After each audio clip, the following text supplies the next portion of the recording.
It's the NVHA 260002. We're in Royerton, Indiana. It is March the 23rd, 2026, our 465th interview overall. And we're with John Fullhart. And first of all, I'd like to thank you for allowing us to come and do this interview. Let's start off with the basics. What is your full name? John Paul Fullhart. John Paul Fullhart. That's a good solid name. Now I like that.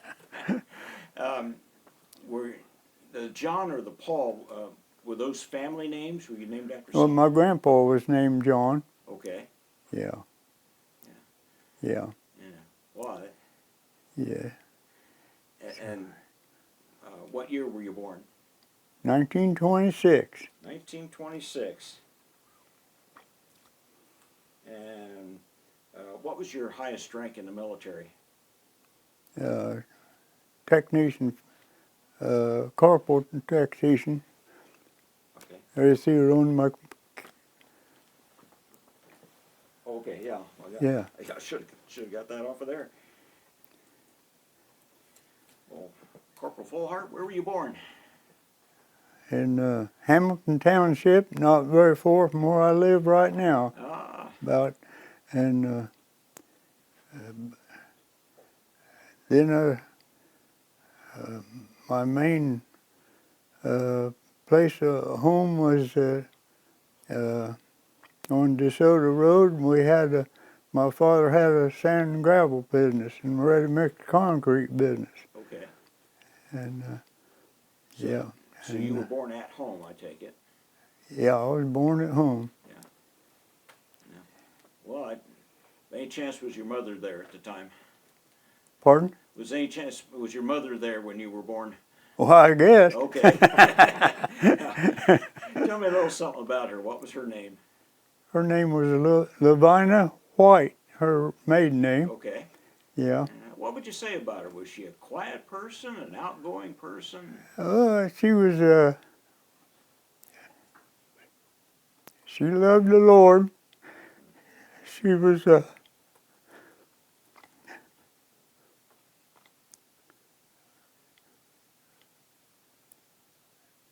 she was a soft,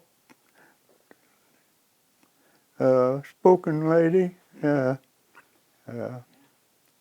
very talented, and she raised 5 boys. That's a talent in itself. Talented in what ways? What kind of things did she musically? Well, yeah, she could. She played the piano by ear. Okay. Yeah. Yeah. That's her piano right there. My word. Oh my. Yeah. That's a treasure. Yeah. And of course, we lived on the sand and gravel plant. They're at the plant. Okay.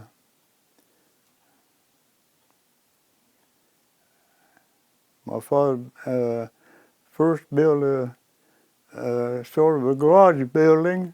We lived in that, in part of it, and it had 2 stalls for 2 dump trucks. Oh my. And but we all lived in the same building. It was a cement block building.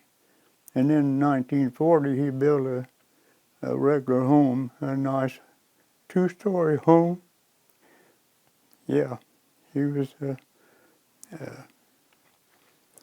Would you like better, the home or the garage, or the building, storage building? Well, yeah. For a boy, there's kind of adventure in both. Yeah, well, of course, I grew up in that garage building, and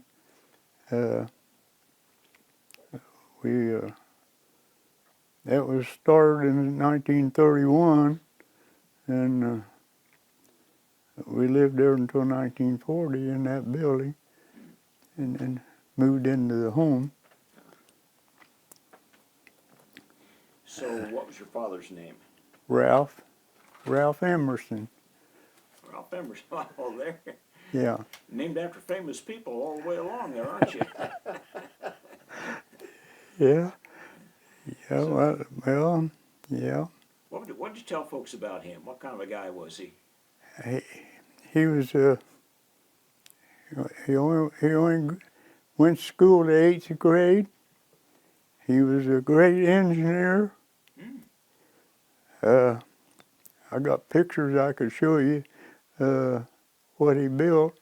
Built a sand and gravel plant. He bought 4 8,000-gallon used gasoline tanks, stood them on end, and then was a storage for the sand and gravel. Wow, wow. After it was processed, you know, and yeah, and he started out with a Model T Ford with just a flatbed on it, and he shoveled the gravel on the truck by hand, you know, and delivered only 1 yard at a time. Of course, that was back in 1927, I think it was. And then in 32, then he bought a used 1934 Chevy dump truck. Well, it was just a chassis, and then he put a dump bed on it. But it was power-driven, the dump bed. It wasn't hydraulic. It had a gear system on it. Oh, okay. Yeah, and then later on he bought 2 more 34s. He's quite a man. And then in 36 he bought two more dump trucks. Made them into dump trucks. And just single axles that haul about 2 yards of material. And in 1940, when he built the gravel plant, he started building the gravel plant in 37 or 38. And we didn't have any electricity. And he bought a generator to run electric drill. The plant was all built bolted together, and they drilled everything with electric drill. Huh. And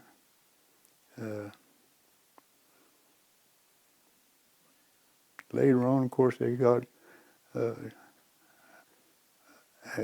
electric welder, but didn't get electricity until 39, I think it was. He had electricity brought from DeSoto, Indiana, from a railroad, or Indy-Urban line, I guess it was. Anyhow, they brought electricity about 3 miles to the gravel plant,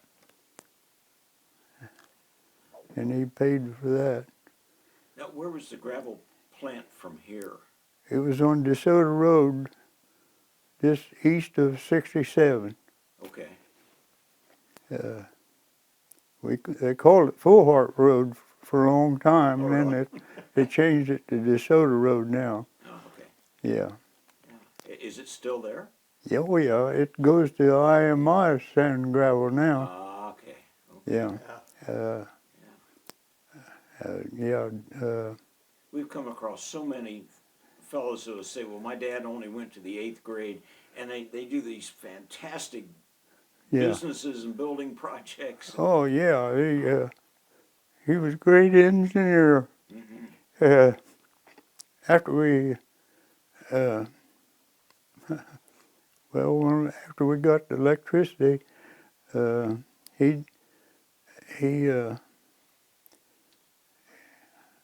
he taught me to weld, and I built a portable generator on a chassis, on a frame, and had a Chevy front axle under it and an old car axle, and yeah, built a lot of things. Then in 1940, he bought 7 new GMC dump trucks and a pickup, and they was great trucks. They was had 2-speed axles, you know, Oh, yeah. give better gear ratio and everything. They were great trucks. I got pictures of them.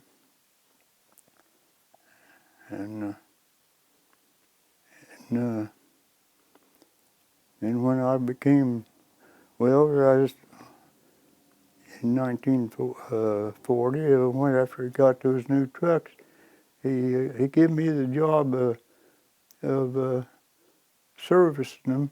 I greased them, changed the oil, and did that. I was only, what, well, I was 14, I think. Wow.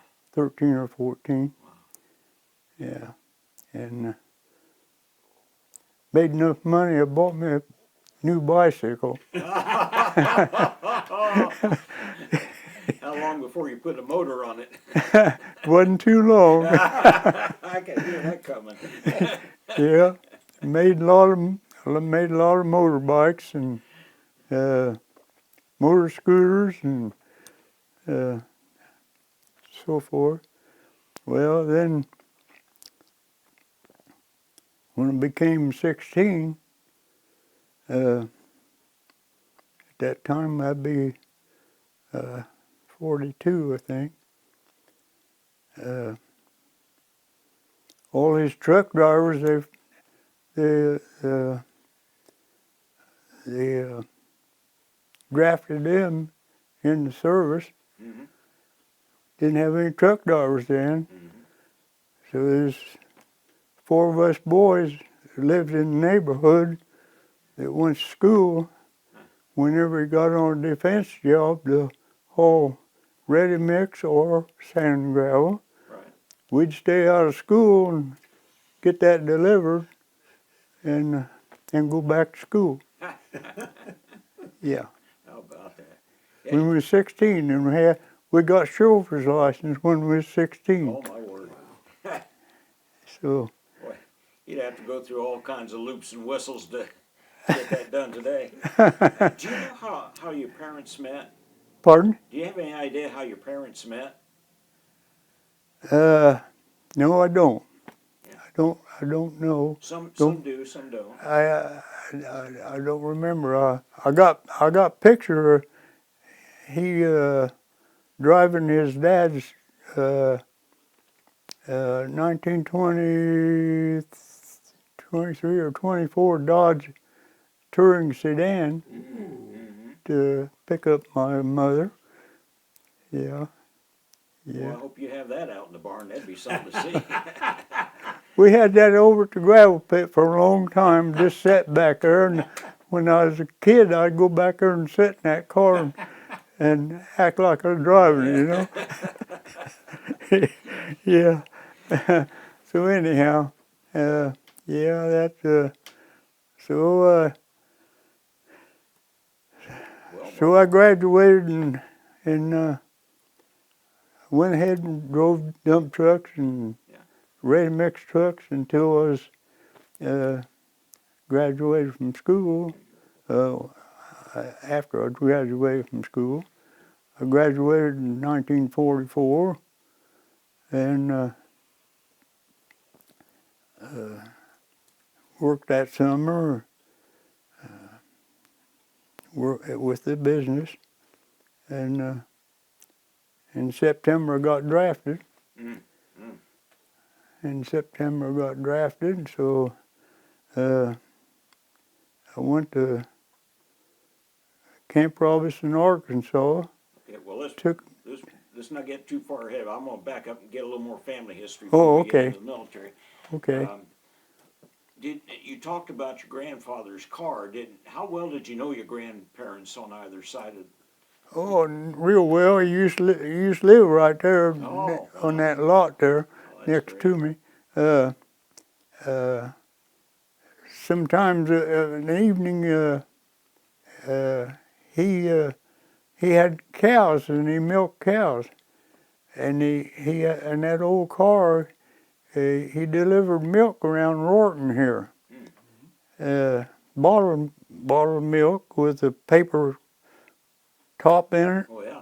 Okay, and so he had a daughter, Mary Catherine, and she'd help him deliver.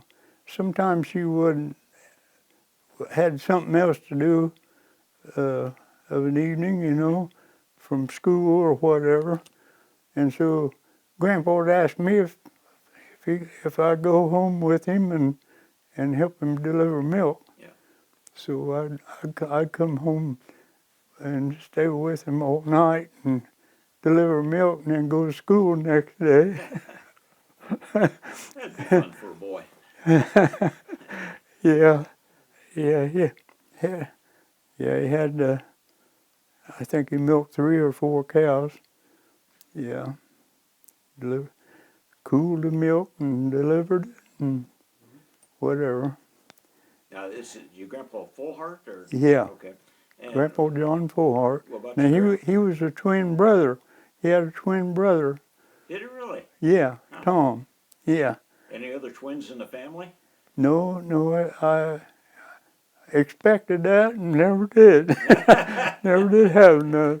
Are you disappointed? Yeah, yeah. My brothers, uh,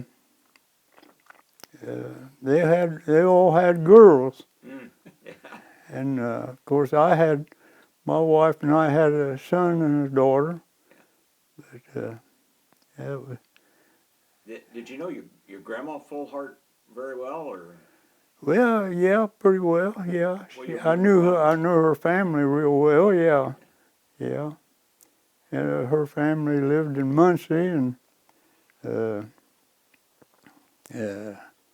they had a little farm there. It was right in the city limits of Muncie, and now, and they developed it into an addition. They called it Garber Addition. Okay. She was a Garber, Mary Garber. Yeah. Wow. What was she like? Oh, she's great. She she'd pick dandelions and make dandelion whatever, Yeah. and always had turnips and strawberries and all. She had a wonderful garden here. Yeah. They lived on a farm before out south of Muncie. Yeah, a big farm, and my grandpa he drove dump truck for my dad. Mm-hmm. Yeah. But your grandma and grandpa White. Grandpa, they live in Muncie. I don't know too much about them. Yeah. I mean, we went to visit them and everything, but I don't know just a lot about them. They had a big family, had 13 in their family, I think it was. Just one passed away shortly after birth, so they actually had 12 children. Yeah. Yeah. That's about, You and mentioned. he worked in the Ball Brothers factory. Oh, did he? Okay. Yeah, in the zinc department. Mm-hmm. Yeah, where they made the old metal caps, Oh, yeah. Yeah. Yeah. I do that, so I know that much about him. That's about it. It was great. Went to Southside Church Nazarene. Mm-hmm. I know they did that. They went to church every Sunday. And through the week too, I guess. Where'd you go? Did you go to church as a boy? Yeah, well, my mother and I went to Northside Church of God. Okay, I can't remember what the name of it was. I was only, at that time, I think I was only 5 or 6. And then later on, we went to Southside Church in Nazarene, where my Grandpa White Okay. and Grandma White did. Yeah. Well, you mentioned a house full of boys. Did you have any sisters? No sisters. All boys. All boys, 5 of us. Give me, run down the list there. Tell me who they were and what became of them in life. Well, one next to me was Cleon. He was born in 1932. And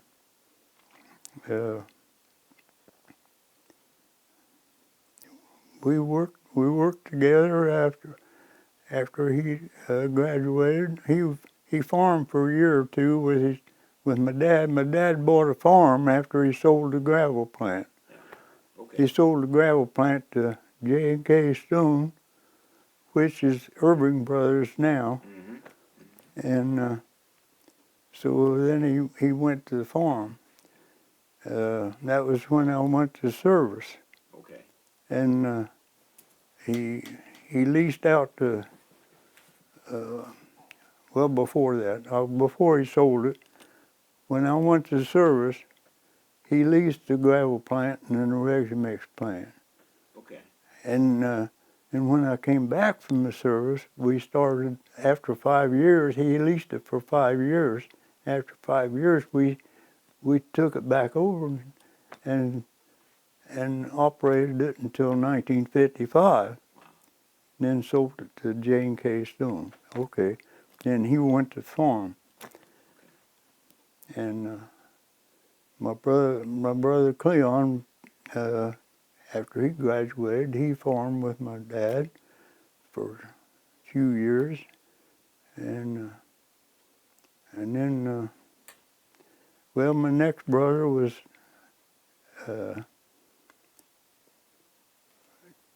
Dickie Lee. Mother called him Dickie Lee. Well, he didn't like that, so he changed his name later on in life to just Richard. Richard. Yeah, yeah. So anyhow, and then my next brother was Ronald, and my youngest brother is Larry. Okay. And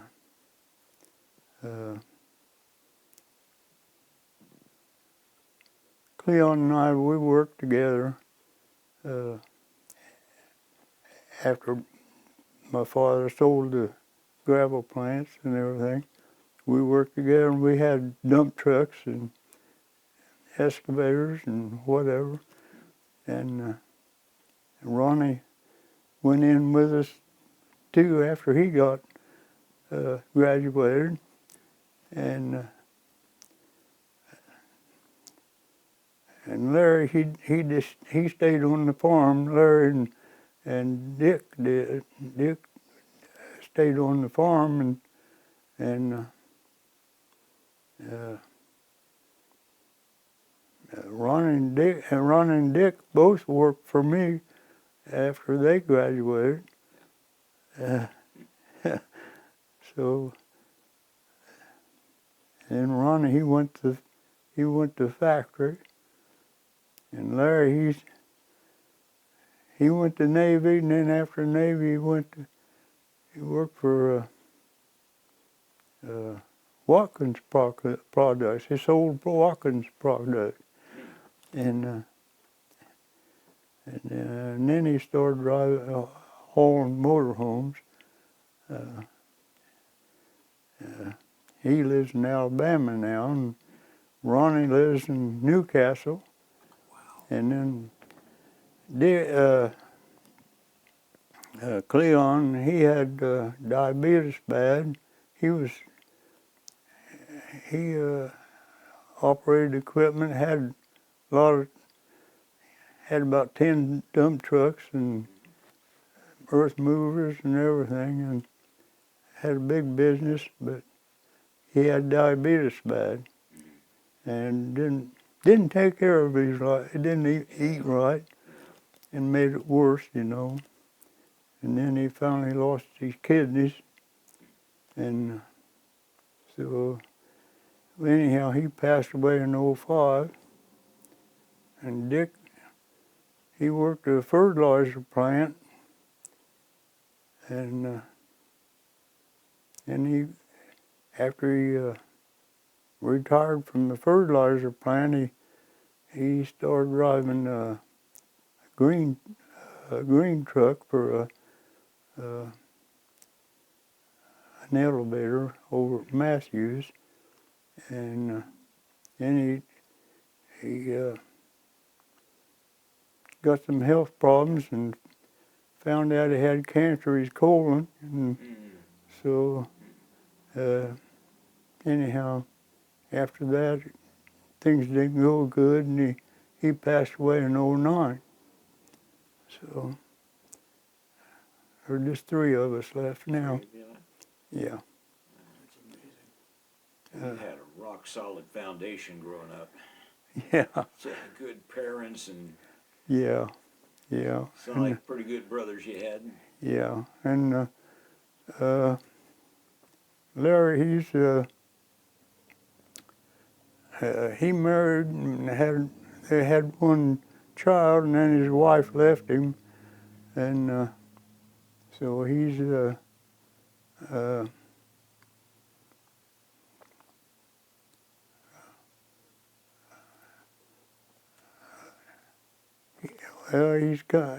he's kind of a traveling minister, I'd call him. Yeah. He's got a big motor home, and he lives in Alabama now. Whereabouts? Oneida. Okay. Oneida, Alabama. It's over close to Georgia, on the south end. Yeah. So that's where he lives. He lives in the mobile home, in the motor home. Yeah.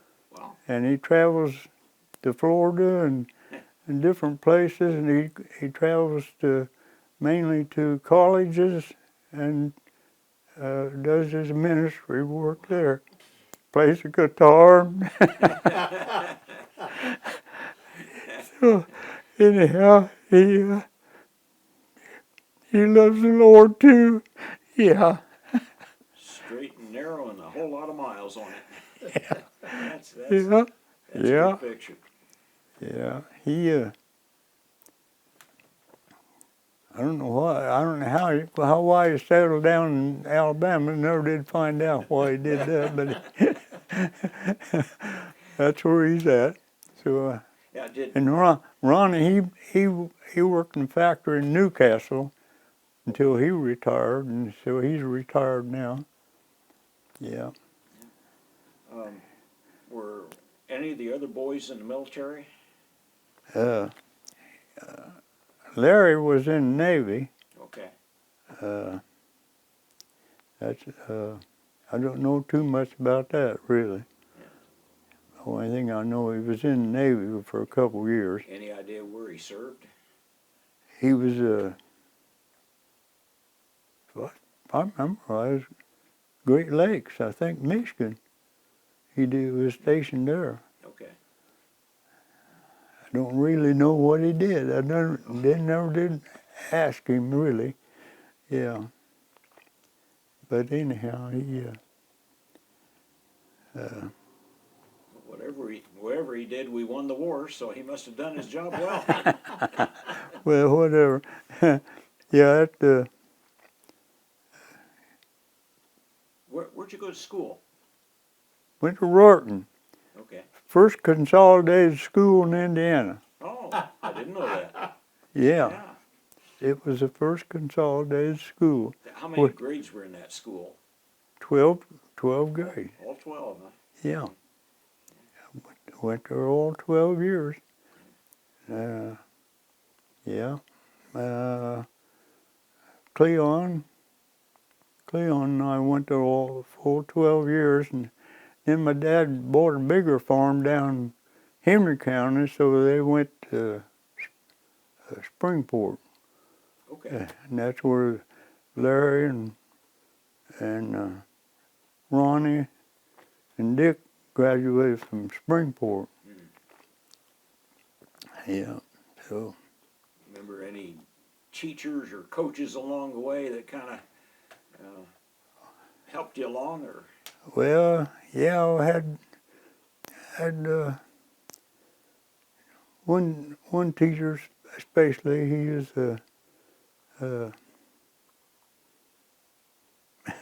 he. Well, I don't know how to explain it, but anyhow, he liked to play speedball. It's kind of a kick football, you know. Yeah. That's what we used to play back then, and he was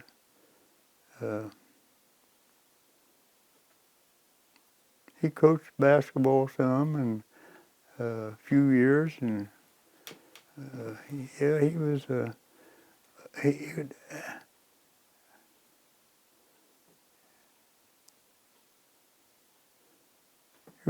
he was real strict, but I still liked him.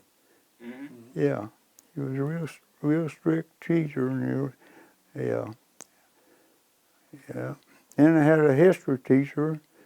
I never did like history, but he was after me all the time. But he did. He was a basketball coach too, and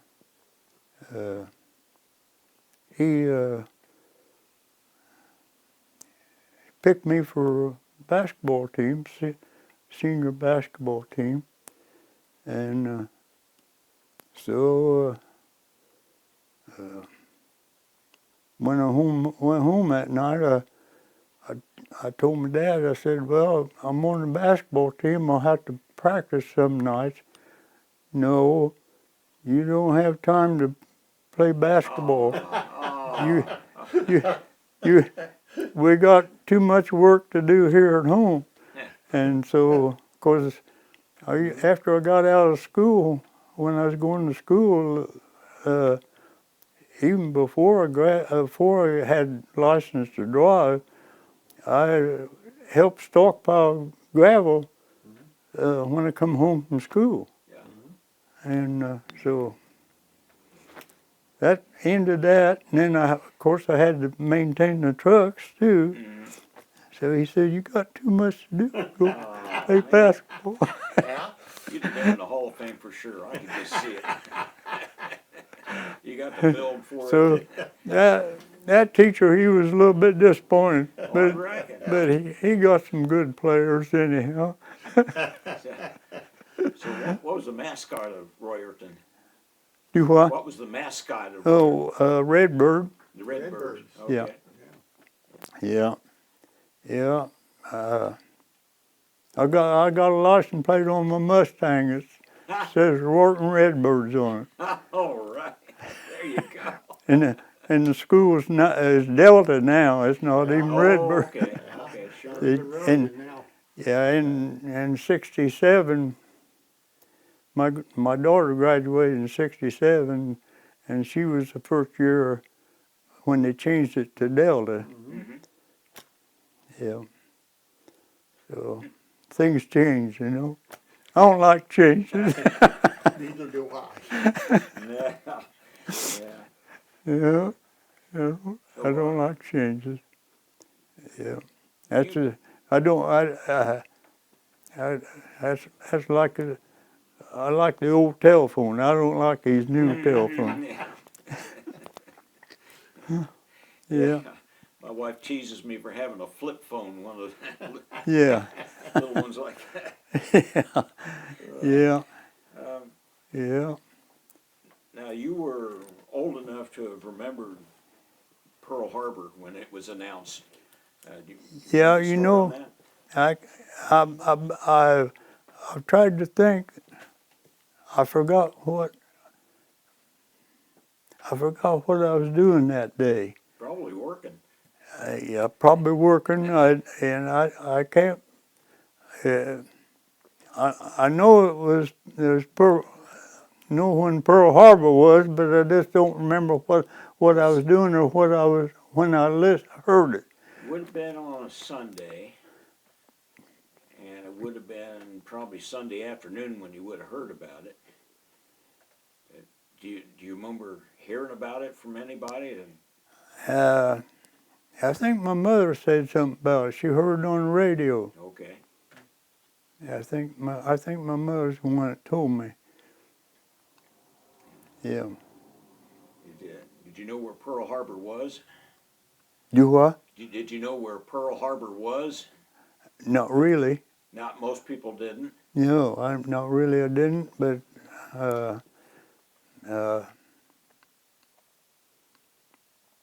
I just knew it was in Hawaii. That's all I know. But where it was actually located, no. Right. I really didn't. No. No. Well, I wish the Japanese had not known where it was. That would Oh yeah, Would have that's solved a lot have of solved a problems. lot of problems right there. that's right. Yeah, yeah, But yeah. you didn't get into service until '44, so were you able to kind of keep track of the war through movie tone news or something like that? Or Well, just what we heard on the radio, you know, and Yeah. so forth. Of course, I went down to Camp Robinson and was there till March. so in September you went to Camp Robertson. Yeah,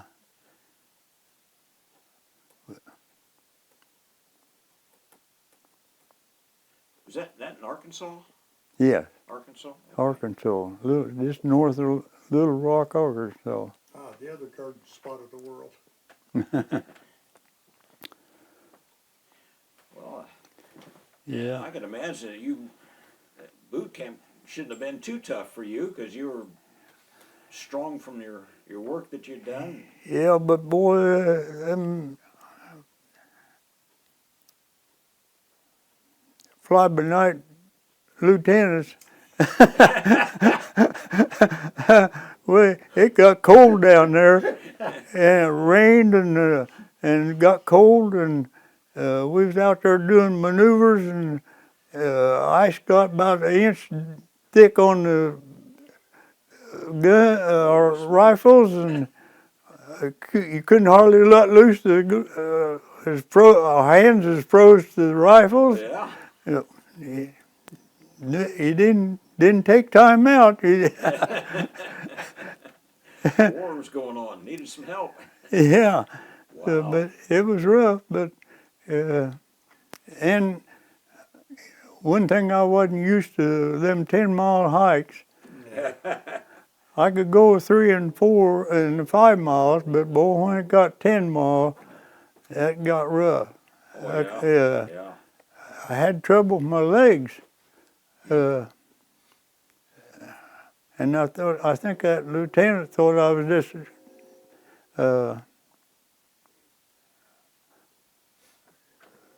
just making up, you know.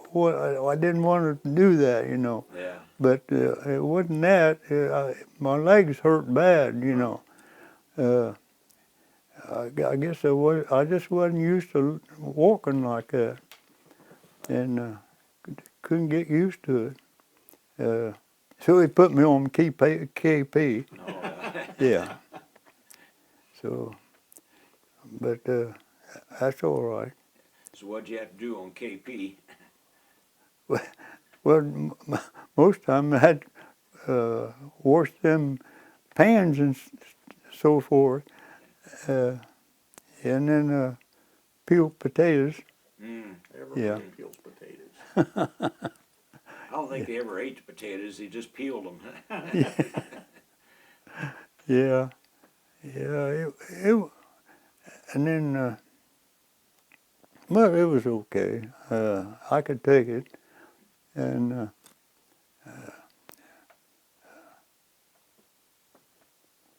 of course, I was down there in Christmas time, and I was getting homesick. Never been away from home before, and so my folks drove down there to see me Christmas time, and I got a hotel or a hotel down Little Rock, and we stayed down there, and that helped a lot. Oh, I'd reckon. Yeah. Then I came home in March, delay en route to 3 days, delay en route to California. Wow. Uh, So you I got, from home. second day I got married. Oh, yeah. First day I got home, my two buddies I run around with, they said, John Paul, you and Norman need to get married. And I said, oh, I don't think so. I'm going to go away, and I don't think so. Yeah, you got to get married. Oh, well, maybe so. But my wife was in nurses training in Anderson, and St. John was run by nuns back then, and it wasn't the students wasn't supposed to be married. Ah. And so I told him, I said, Norma can't get married. They're not supposed to be married and going to nurses training. Well, we'll fix that. They knew, well, and I knew the attorney too, but they knew him real well. And so this attorney got a marriage license for me and my wife down at Liberty, Indiana. Somebody he knew down there. And so we got in my car and drove down to Liberty, got the marriage license and come home. And my mother, in between time, her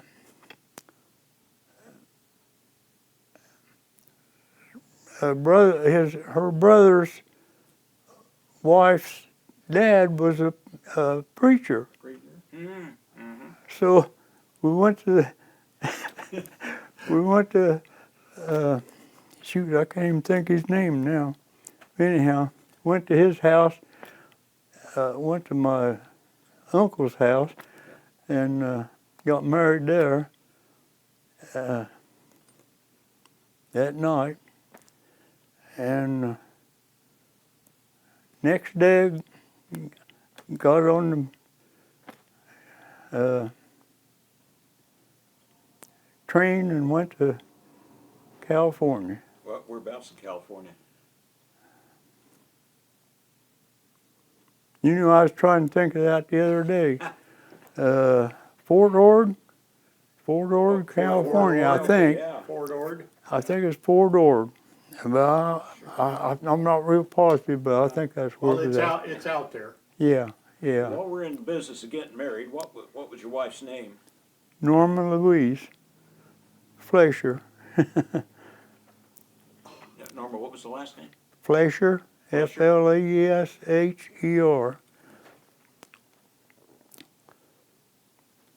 So, how'd you first meet her?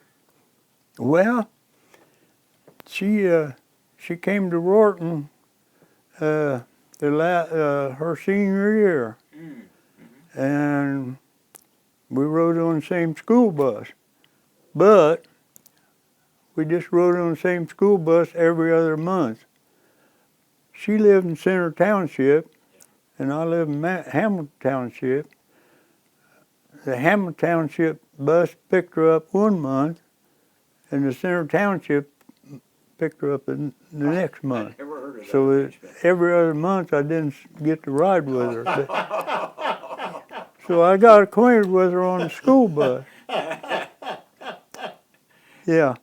So Sound like you then, pretty attached. of course, pretty quick. I found out where she lived, and of course I had a motor scooter back then I built, Yeah.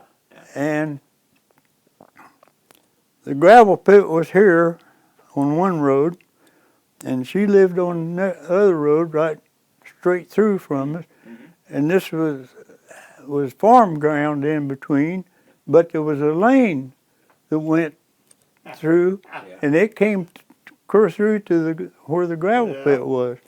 So I rode my motor scooter down that Down the lane and see her whenever I got time after I got my work done of an evening. That's got to be Providence. That's a great story. I like it. Got to be Providence. And then, of course, when after I was got me an automobile, why then I'd drive over there. But you had to I go go along. around the Well, around at the least square. you didn't take her out on a date in a dump truck. I mean, Yeah. No. I borrowed my dad's car one time to go on a date, and after I went on that first date, he said, "Now, that's the last time you get to drive that car. You got to get your own car." So I did. I bought me I found a repossessed 36 Chevy and bought it. $125, I think it was. it probably Had a lot of money. huge sum of money back then. Oh, Yeah. wow. Yeah. Okay, what is it about her that attracted you? Oh, she was beautiful. Beautiful lady. Pictures is up there. You see the nursery uniform? Oh, Yeah. And there's another nurse on the left there. That's my family picture there on the left, girl on the left. yeah. Oh, yeah. Yeah. Oh, one brother's not in there, Larry. Yeah. Yeah. She sure was. Yeah, she was beautiful. And I lost her. Well, you probably don't want me to go to that part. Go right ahead. That's part of your I story. lost her about, in 2014, and then met that lady over there. Went at a dance, and we stayed together 9.5 years. Oh, We never married though, Yeah. because we was 90-some years old. Yeah, so, but we traveled a lot. glad you found somebody that could. Yeah, well, there's a picture down on the right in that white frame Yeah. there. Yeah. She was a beautiful lady. She was born in 1924. Was she really? Yeah, and she made 100 before she passed away. Fantastic. Wow. Yeah, yeah. We traveled to Arizona, Texas, and Missouri, and Kansas, and Ohio, and all over. Traveled on a motorcycle or? No, in my Mustang. Oh, Mustang. Well, that'll do it too. Yeah, talk about that Mustang. When I was getting ready to come home from the service, I was in Japan, and I told my dad, I said, go down to Gregor Chevrolet and ordered me a new convertible. I said, I want a red convertible with black interior. And my dad went down there and ordered, and it would be a 1948 Chevy convertible. I came home and got out, in November, October, November of 46. And it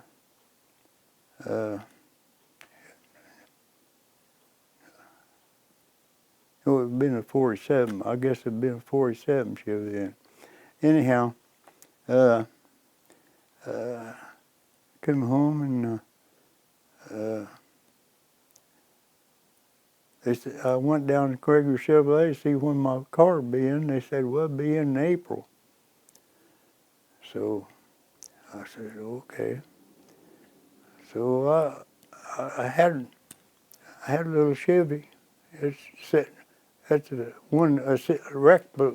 replica of the Chevy I had, sitting there in my little 39 Chevy, and my wife had drove it while I was going, and it was getting quite a few miles on it. So I decided to sell that because my car was going to be in, and I drove my dad's pickup to.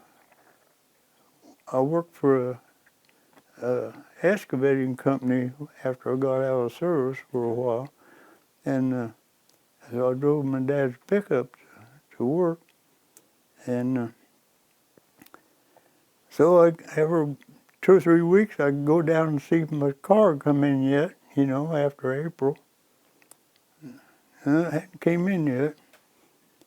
Got to be May and June, and it hadn't came in yet. They said, well, there's a fellow that worked there, was my neighbor. He done oil changes and service cars, and I was walking through the shop, and he seen me, and he said, he hollered at me, and he said, he said, I see you down here every once in a while. What's going on? And I said, well, supposed to have a Chevy convertible ordered. Supposed to have been in April. And he said, what color was it? And I said, red with black interior. He said, that went through here a long time ago. And I said, well, what do you mean? He said, well, it went through here. And so I got the salesman, and I asked him about it, and he didn't know what to say. They'd sold it out from under me. Back then, they blackmail, they sell something for more money than what. Black market? Yeah, black market. I didn't get no convertible. Wow. So then I had to buy an old car, whatever, and so that was the end of that convertible. And then after I was married, in 49, I had, I'd bought a new Jeep station wagon. And so I was delivering gravel or something, and I was over at Dunkirk, Indiana, and a dealer over there I knew, and went by there, and I seen they had a convertible in there, a 49 Chevy convertible. And so I stopped and looked at it. He said, why don't you just bring your Jeep over and come get that and keep it a couple of weeks and see how you like it. So I did. Yeah. Drove it a couple of weeks, and so I told Norm, I said, well, we're going to have to decide where to do this or not. And she said, well, my son was about ready to be hatched out, you know, and she said, I think we're getting a family. I don't think we need a convertible.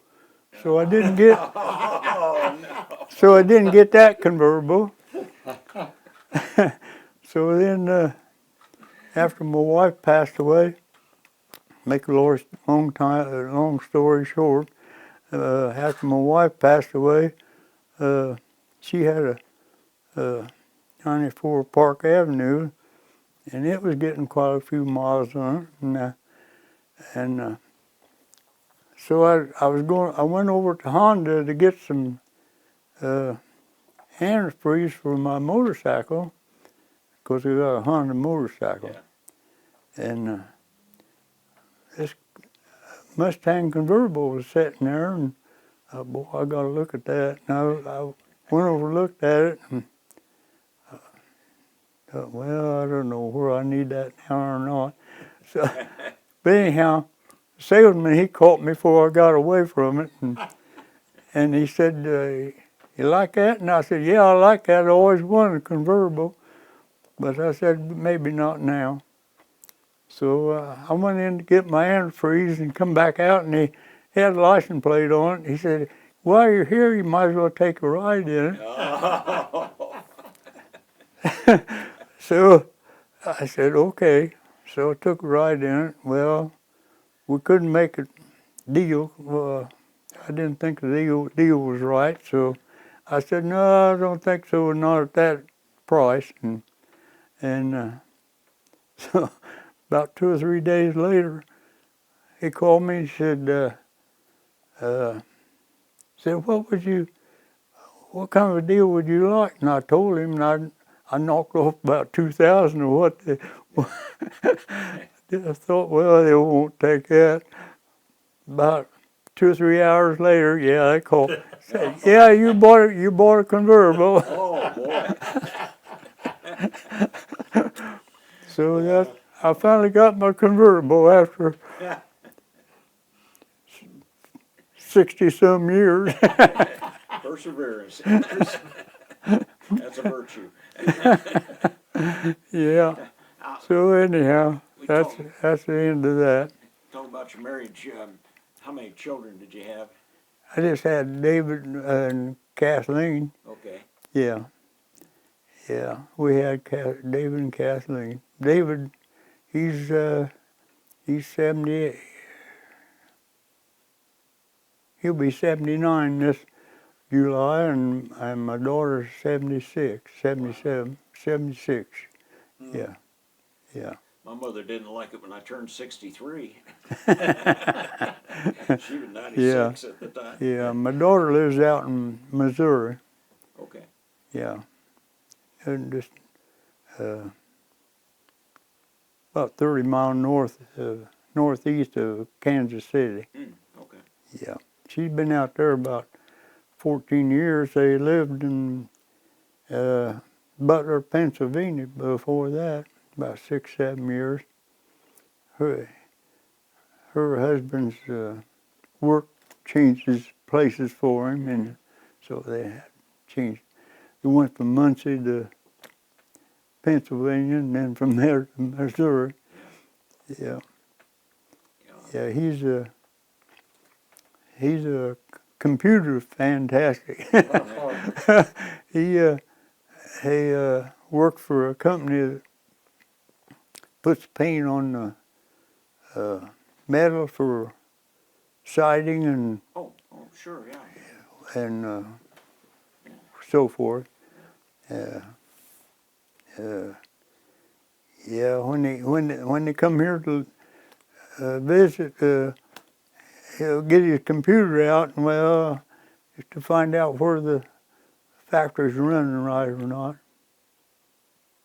And if they call him and say they got something wrong, he just gets his computer out and tells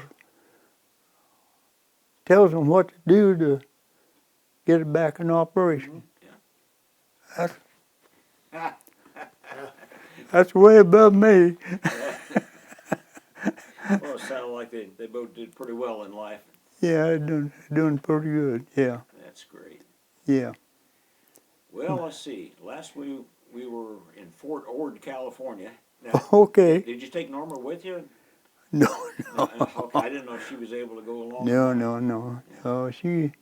Oh, no, she wasn't able to go with. I mean, Did she was still in nurse's training. Oh, that's right. That's right. Yeah, yeah, she was still in nurse's training. Yeah. Then she got out of nurse's training, she went to work at Ball Hospital Okay. and worked there for 3, 4, or 5 years, and then she went to work for a doctor and worked for him for 39 years. Mm. Yeah. Yeah, my wife used to work at St. John's on the Yeah. orthopedic floor. Yeah. Yeah. Yeah, my wife was a registered nurse.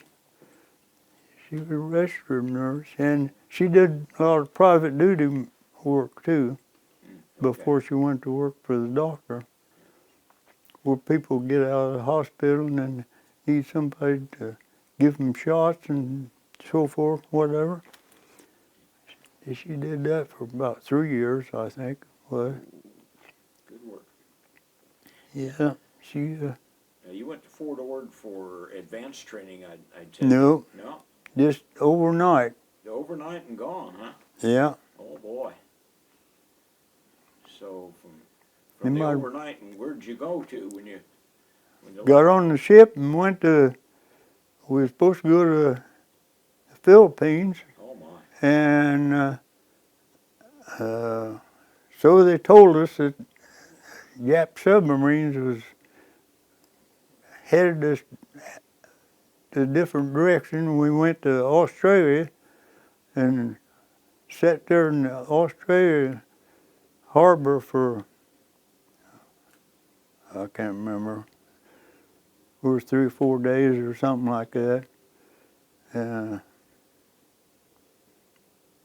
Watched them unload potatoes or load potatoes. I can't remember now. Big bun. Anyhow,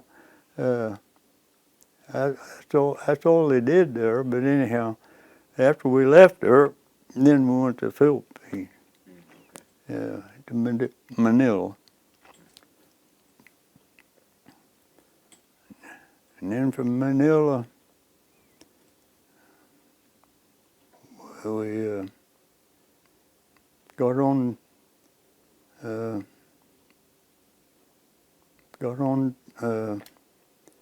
trucks, and they took us up to the Luzon campaign.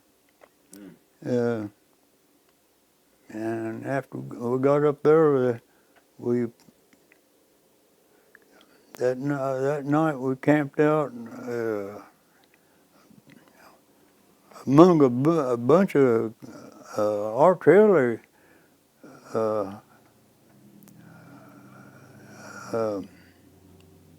like cannons, you know. And them things went off all night long, Oh. it seemed like. And so then next day, it was going to take us down where the front lines was, you know. And You were in the infantry? I was in the infantry. Okay. I was a rifleman then.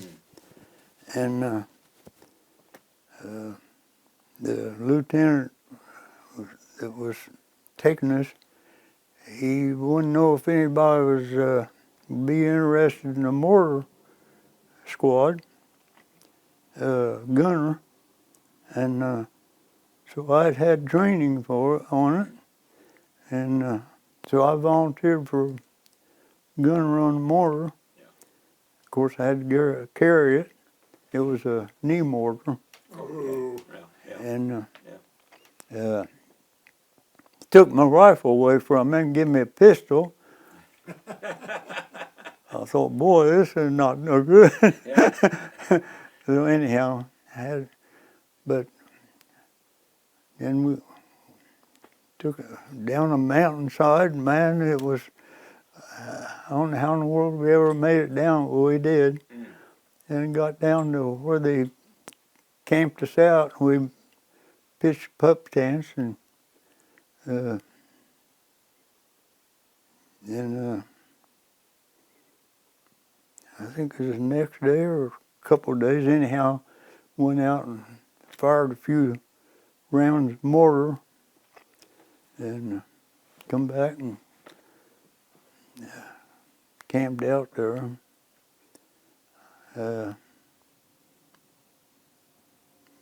And 2 or 3 days later, I think it was, we went out again. And then it seemed like a week after that, but it wasn't probably that long. But anyhow, then they said the war was over. Wow. Yeah, So you got it all done in the Philippines. yeah. So then after the war was over, and I kind of hung out around the motor pool, because that's what I was interested in. Yeah. And got talking to the fellas there, and they'd been through the Munich campaign, and they were going to deactivate and go home, you know. And so this one sergeant that was over the motor pool, he kind of took a liking to me, and he put my name in for getting in the motor pool. And so I got in the motor pool and was over the motor pool. We wasn't but just a few days after that, we loaded our vehicles up on the ship, and we went to Japan, occupational Japan. Give me a little more on the Philippine campaign. Did you see any kamikazes? Because they started using kamikazes during the Philippines. Those Japanese suicide planes going in. Did you see any of that? Never did see any of them. Yeah, they weren't quite as thick as they were on Okinawa. Yeah, Um, yeah. And what about the terrain in Luzon? Is it jungle or Oh, swampy or it's mountainous. mountainous? Yeah, Okay. yeah. No, well, before that, after the war was over, those fellas going deactivating, going home. I'd take them to Manila in the Jeep. I'd take 4 or 5 of them down there. It seemed like I'd done it 3 or 4 days, taking them down there. And, you know, that was dangerous. I'd go down, I'd get down there and then I'd come back, and it'd be dark when I come back. And going around them mountains in the dark, never been around there before. Yeah. And, you know, you never know when a Jap be a straggler and not know that the war was over, you know, maybe. Oh, They could never have quit picked me fighting. off just like nothing, you know. They could very easily, yeah. Yeah, Yeah. they never quit. So, yeah, that was, I wasn't very good doing that, driving the Jeep by myself, you know, at night. One night it got so foggy I couldn't see the front end of the Jeep. Oh, my. Oh, wow. Well, that's even But worse in Arkansas. But I made it. Yeah. Yeah, that was Um, that was about the extent of that. Yeah. now, did your unit get involved in very much fighting, or was it kind of getting toward the end? Well, yeah, but see, I didn't see the front lines because Yeah. I was back of the You were front back with line. the mortars. That's a good thing. So I didn't see the front lines really. And there's some of them, a few of them didn't come back. It was with me. Yeah. Yeah. And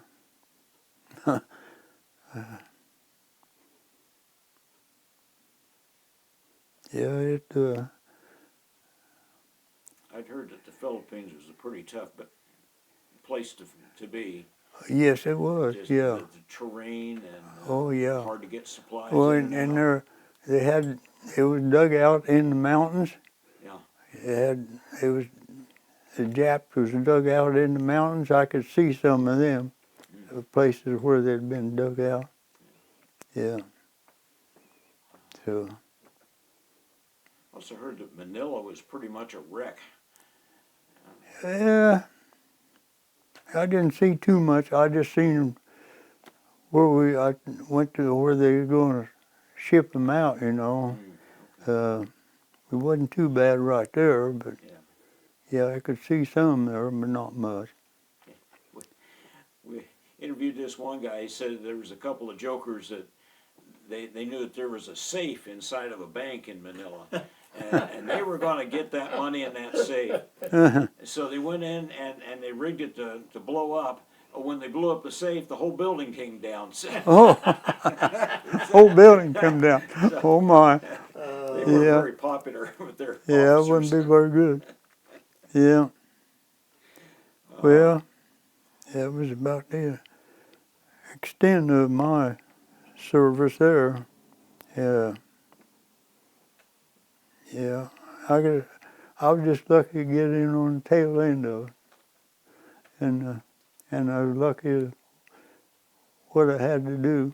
Well, handing in that rifle for a pistol and a mortar, it was more to carry, but boy, I tell you, Yeah. it kept you just that much of a buffer behind. Yeah. You weren't just right up in the Right. nose to nose. Yeah. Yeah, Yeah. that was good.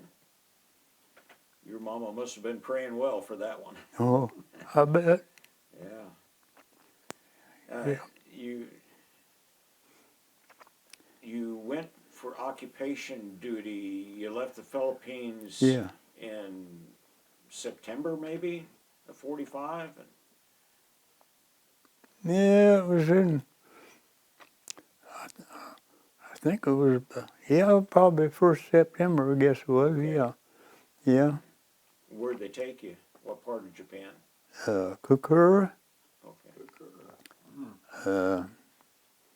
See, we landed in the southern tip of Japan. Mm-hmm.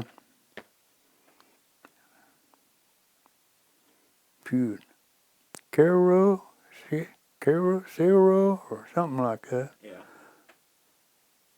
Island, right off the shore there, and then we got on trucks and went up to Kokura. Okay. Well, I think it was about a day and a half drive up there. We was at Kokura, Japan. And you stayed in that area? Yeah, for stayed in that occupation? area, Yeah. yeah. I didn't see much of that area, 'cause we was in an old arsenal building. Had our vehicles all in there and maintained them, and of course I stayed there most of the time. Some of the rest of them got out in their jeeps and had to go different places, we'd have to maintain jeeps for the lieutenants and haul them around, you know. But I didn't get to see much of it. Yeah. Did you interact much with the Japanese people? Yeah, I had a little Japanese boy helped. He wanted to help us, and so I put him busy washing parts to put back it together, you know, clean up the parts, wheel bearings and whatever, and he was a nice little fellow. He just and yeah.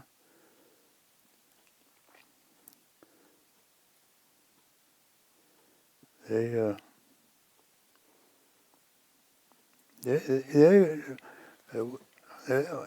all of them seemed like they accepted us real well, I thought.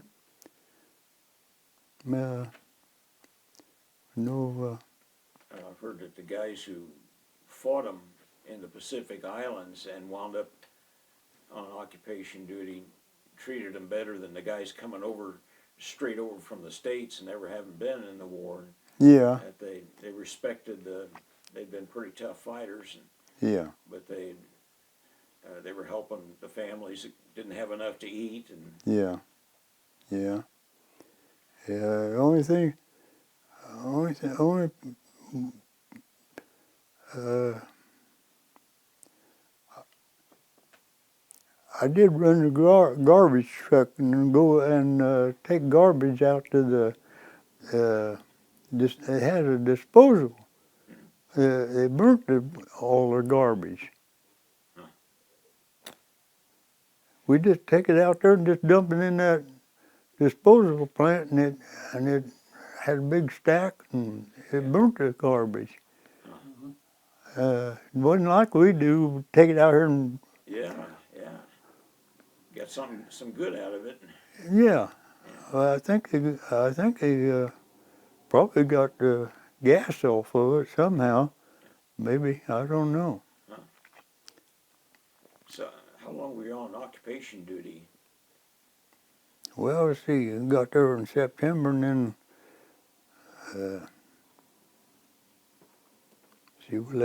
was there next winter. Yeah, and then there till the next fall, and then left there. Yeah, about almost a year. Wow. Yeah. Did you learn to speak any Japanese while you were there?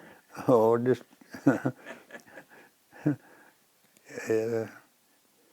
higher sonata and all this, some things like that, and that's about it. You know, I didn't get out like the rest of them did. Some of them got talking pretty good Japanese. Yeah. Yeah. Did you have a chance to get out in the country any while you were there? No. I know you said you stayed pretty close. Yeah, I was just pretty close right there, taking care of the equipment and so forth. Yeah, we got new Jeeps and everything after we got there. Yeah. But to turn in the old Jeeps, everything had to be working on them. I never could figure that out, but before he could turn it in for a new one, everything had to work. I mean, every light, brakes had to work just right. They had to go through an inspection just like a brand new. Wow. And I never could figure out. Yeah, what's the point of getting the new one if you just made the old one new? Yeah, and then, of course, I've heard other stories too. Maybe I shouldn't say anything about it. But yeah. But So, how'd you get back to the States? well, on a ship again. Yeah. Yeah. Straight out of Japan, just Yeah. straight over, or did you stop somewhere? No, didn't stop any place.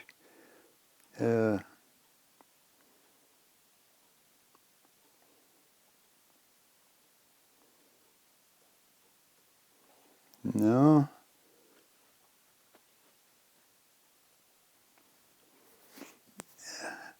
We come into California there. I can't remember. I can't remember that really. That's just kind of a blank to me. We come into California someplace, and I think we got on a train and come home. But I come into Fort Wayne. Okay. That'd be logical. My Well, that's dad, not far at all. my dad and my wife came to Fort Wayne and picked me up. Huh.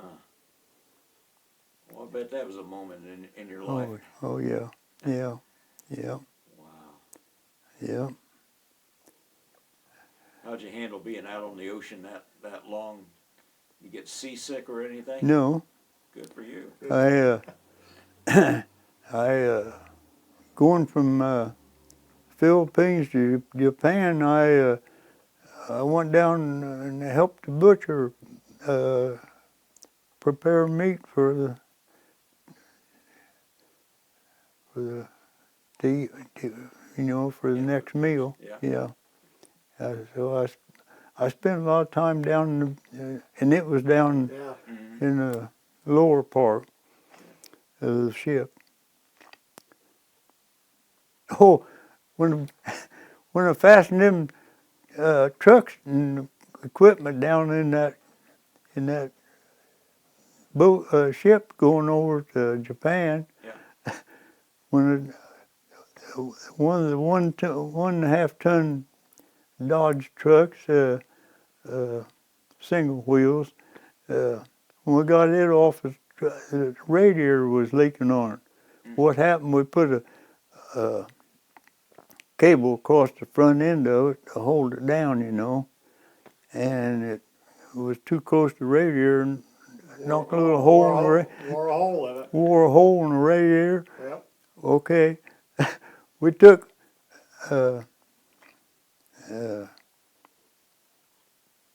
what do they call that soap? I can't remember what that soap was. They called it. We had we had a bunch of bars of soap, and I just take that soap and cram it in that radiator, and we can run about 25 miles, and then we have to stop and put some more soap in there and a little more water in.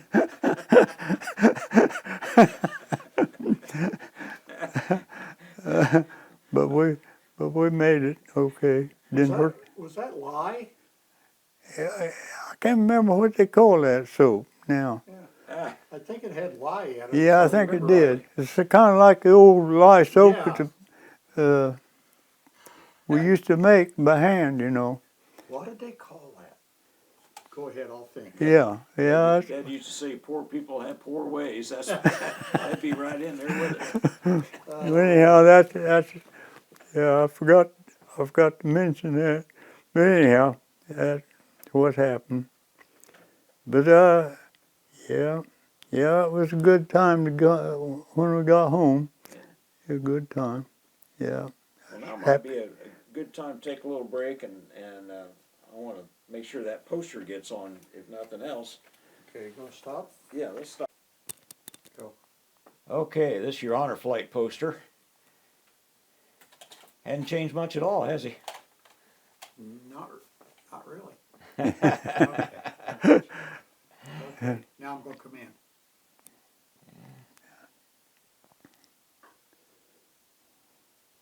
So how'd you like that experience? How'd you like going on that honor flight? Oh, that was great. That was awesome. Yeah. I'd seen part of it. I'd taken Anna to Arlington, and we'd seen quite a bit of it when I took her there. Her son is there in the mausoleum. That was in that envelope I got when on the way home on the plane. Yeah, I had number 1 seat on the plane. Cause I was the only World War II veteran. Oh, were you? Yeah. Were you? Well, that says There's something. not a whole lot of them around. Yeah. Not a whole lot. Yeah, I belonged to the American Legion here in Muncie, and they told me I was the only one that they know of in Muncie. That's possible. That's possible. We had one die in lapel the other day, and he was the only one in that Legion, and it's thought that he might be the only one left in Madison County. Huh. So, Yeah. I'm gonna stop this for a second. yeah, close enough. Go, yeah. Okay, what's the story on this one? The wagon. Huh? What's the story on this one that I'm showing up here? The one we It's- took out. It's little spring wagon my father built for my brother and I, Oh, and we had ponies we rode, and he bought a brass mounted harness for them, and we drove them around the gravel pit there. wow. Okay, Yeah. all right. Okay. The truck and the tower and the, Yeah, this your dad's processing plant. It's just a big gasoline tank, and the gravel goes through screens to sort it out, and there's a small pipe that goes off. Masonry sand. Yeah, that's just masonry sand in that one, so that's quite an operation. Didn't buy it. Found stuff that would work and turned it into something that did work. He was quite an engineer. okay, go, And there's a news Yeah. article on the plant. on Yeah. Dad's operation.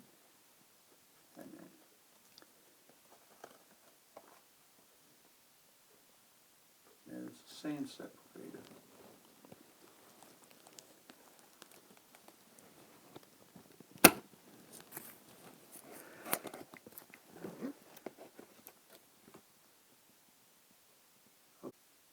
Okay, now this is, 64. Yeah, this is your grandpa Fullhart. And boy, he's a tough looking guy, isn't he? yeah, Strong man.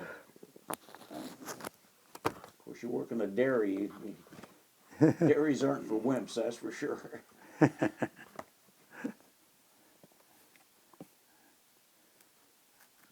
go. Well, that's a picture of the operation in aerial view. Wow. Not bad for one guy in a Model T pickup. Yeah.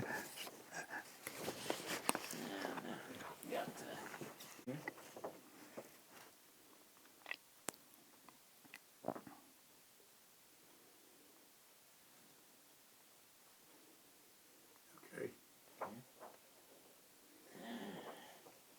This is the farm. Now, where was the farm in relationship to? Well, the farm is north of Muncie, 8 Mile. Okay. okay, On that's a great picture there.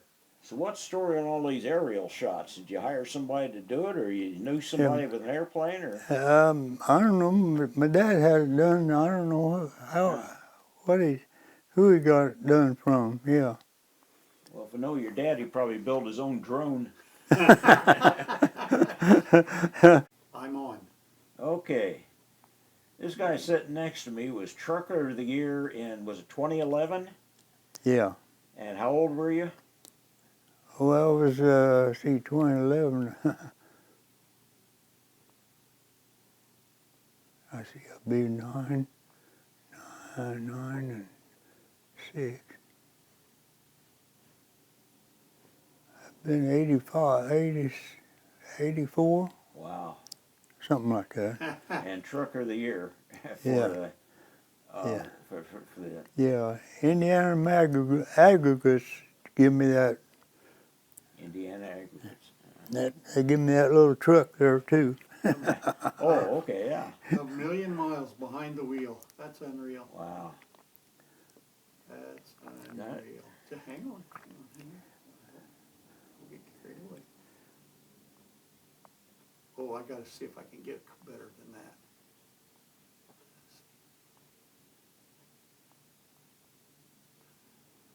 That's the truck that's here, isn't it? Yeah.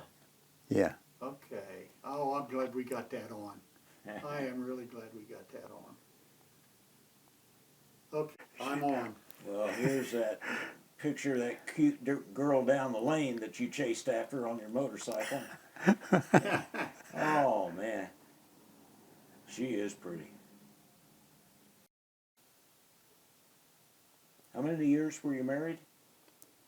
69 when she 69 passed years. away. Oh, my. Yeah. Yeah, we'd be married 81 now. If she'd been living. Go. All right, you finally made it home. Yeah, oh That's yeah. a long round trip from your house to Arkansas to Japan and back, and you saw a big chunk of the world you wouldn't have seen. Yeah, Yeah.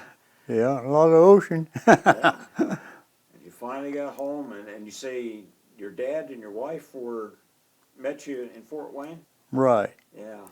yeah, Wow. Happy moment. yeah. Now, And my dad was driving a 1940 Chevy four-door sedan, wow. 1940. Yeah. So after the war, I mean, you came back here, and where did you work? Well, I worked I helped my dad on the farm for a year, but milking cows and taking care of pigs wasn't my cup of tea. So I went to work for Huer Brothers Excavating, and he delivered stone and so forth. He bought me a brand new 47 or 48 Chevy dump truck, brand new, and I drove that for him. We at that time we was doing a lot of outdoor theaters. We built the one in Muncie and one in Fort Wayne. Yeah. Can't remember where the other one's at. Someplace. Anyhow, then I was going to work one morning, and I just bought me a 41. I think it was a 41 Buick Super automobile. It was a nice one. Well-to-do company party had it before, and it was top of the line. It was really nice, and hadn't even made the first payment on it. And I was going to work one morning in it, and the car run the side street and run into me and demolished it and Oh my. and put me in the hospital. Okay. And I didn't have anything broke, but I was just bruised up. Yeah. So that was in the fall, and it was getting winter time, so the company didn't need me anymore for the winter. It was going to be another year before we got our gravel plant back from the lease, and so my dad and I leased a gravel plant out here by a little town of Scheidler. It was an old gravel plant that they'd dug gravel and shipped it on the railroad out of Scheidler, Indiana. And the old fellow that had that gravel plant, he didn't do much with it. So we went in there and kind of cleaned it up and was hauling gravel out of there. And we just leased it so much yard of gravel we haul out, you know. We'd pay him so much for each yard, and didn't have no contract. Once he decided he was going to run it now, since we got it cleaned up, well, he was going to work it. So we lost that lease, and so we leased another gravel plant over here off of State Road 28. Had been an old gravel pit. They hauled out gravel on the county roads, and we opened it up and we had a little 10B excavator. We used to dig basements. My father still had it, Okay. and that's what we loaded the gravel out with. And we ran it for about a year or two until the lease, our big plant the lease was up on it, and then we went back to work there. So that's about,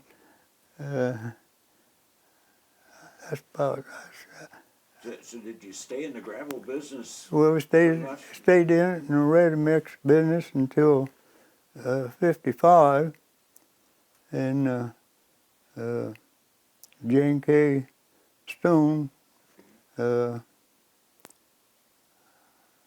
made an offer to my dad to buy it, and Cleon, my brother next to me, and we tried to get him not to sell it, but and we went to all kinds of banks, different banks, trying to borrow enough money to buy it ourselves. Yeah. Yeah. Well, didn't have any collateral, so we didn't get that done, and so my father sold it, and he went to the farm, and Cleon and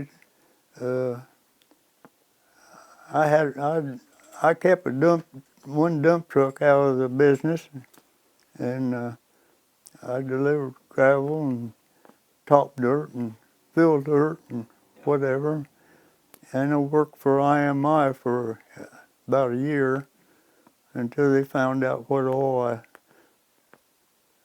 knew about gravel business. So they decided they didn't need me anymore, so I just went more on delivering gravel, and then finally bought backhoes and started putting in the septic tanks and digging footers for contractors and whatever.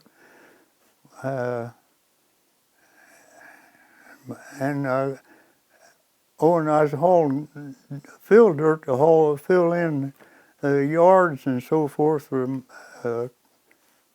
new houses, and they'd need somebody to level the yard, the dirt down, and so I talked my brother Cleon, I talked him into, my dad still had an old bulldozer, and I said, why don't you take Dad's old bulldozer and do some of these yards I fill in, and so I got him started on doing that, and he finally bought a brand new bulldozer. We was getting enough business. He bought one, and he called me one night and he said, well, I think I really done it. And I said, what'd you do now? And he said, I bought a brand new bulldozer. And well, anyhow, I got him started in the excavating and business too, and we worked together and had dump trucks together and whatever. Then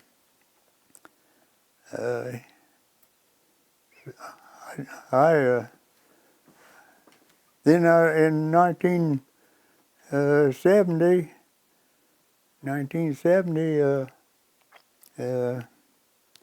one of the gravel plants that I hauled gravel out of,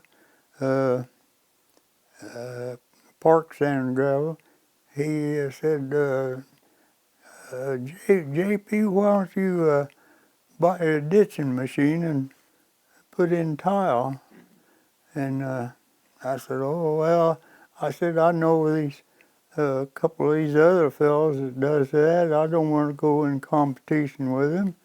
And he said, oh, he says, there's a, says there's a demand for it. And so I thought about it. Finally bought a ditching machine, and for from 1971 or 72 I think it was, when I bought it, we put in farm tile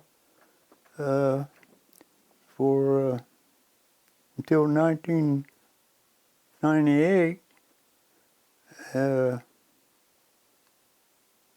Bought another ditch machine, newer one, in between, and put in a lot of tile.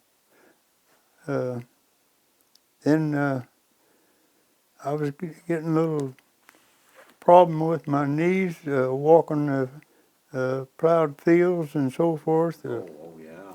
putting tile in. Sometimes we put tile in plowed fields, and I just couldn't take that too much, and so we give that up, and I sold that ditching business in '98. My grandson worked for me after he got out of school until '98, and I told him, I said, you kind of look for a job, because I said I'm going to sell a ditching machine. So he stayed with me until after I sold it, and he finally found a good job at truck sales over here at Muncie, and now I kept my dump truck, and just run the dump truck, and I had a road grader. I graded driveways and parking lots and whatever, and finally sold a grader. I think I sold it in about 2015, I think, but I still kept my dump truck until 2019 and retired. Now, what are you going to do with the next 50 years of your life? Whatever comes. Oh, That may be the best answer we've had. oh, my. Yeah. I just looking forward to 2026 to ride my motorcycle this summer. There you go. I don't know how much longer I can do that, but I got it all ready. It's cleaned up, and I rode it yesterday to son's school, and so we'll see what comes next. Well, you just keep going. And then as soon as it gets nice weather, I'll get my Mustang back out and put the top down. Ah, there you go. Yeah. Oh, man. Yeah. Well, you have had an incredible life. Is there anything else about your life that you wanted to get on this tape and tell people? Well, after my wife passed away, like I said, I met this lady at a dance, Yeah. and she loved to go to dances, and she was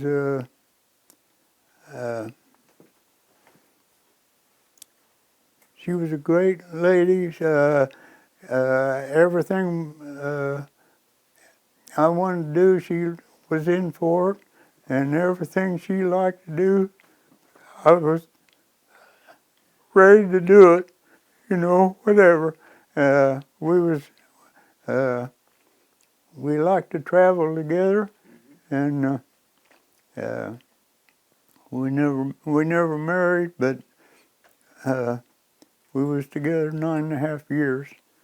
You were blessed twice. Yes, sure was.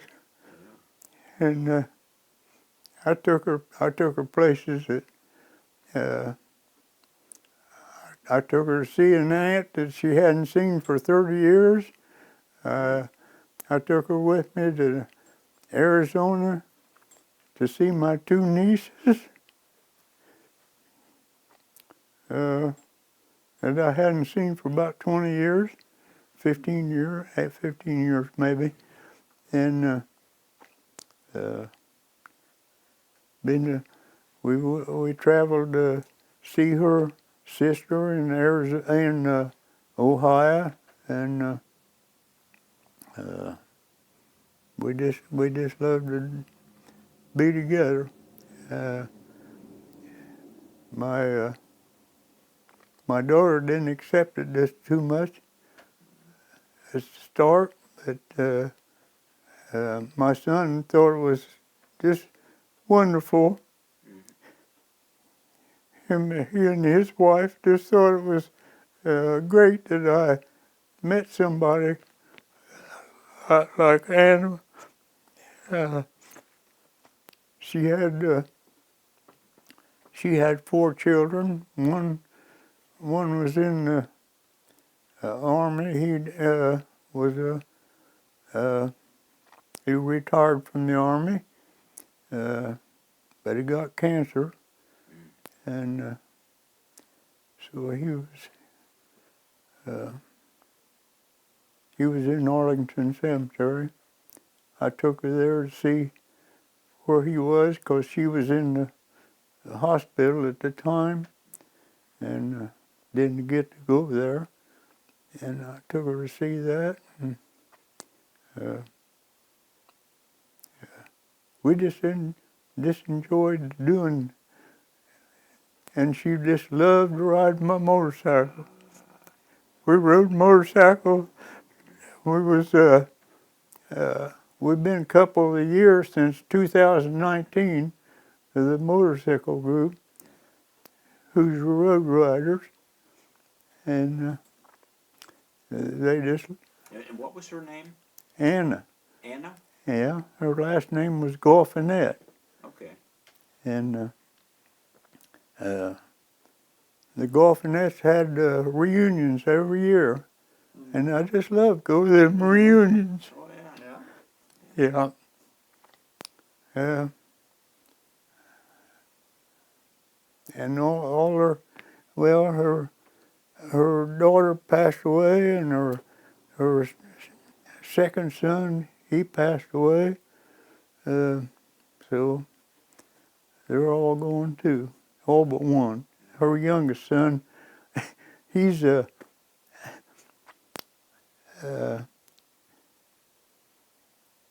he's 69. He was born, I think she said 11 years later. He wasn't supposed to be, you know. Yeah, those usually turn out to be the best ones. I hope so, because I was a oopsie. But he's a great guy. He races automobiles, dragsters, and he's got one race car. He's same race car he's run for about 30 years, and he's had a lot of success with it. Is there anything in life that you haven't gotten around to doing yet that you'd like to do? You had all the money and health to do it. Well, go to the moon or? No, not really. You know, I just Anna talked me into retiring when I retired, and after I retired, for 2 years I thought, well, what in the world did I do this for? Yeah. Yeah. Oh, yeah. Yeah. I didn't tell her that, but but and she knew it because says every time we pass a dump truck out on the road, she said, she'd say, I'd say, well, I wish I was in that truck.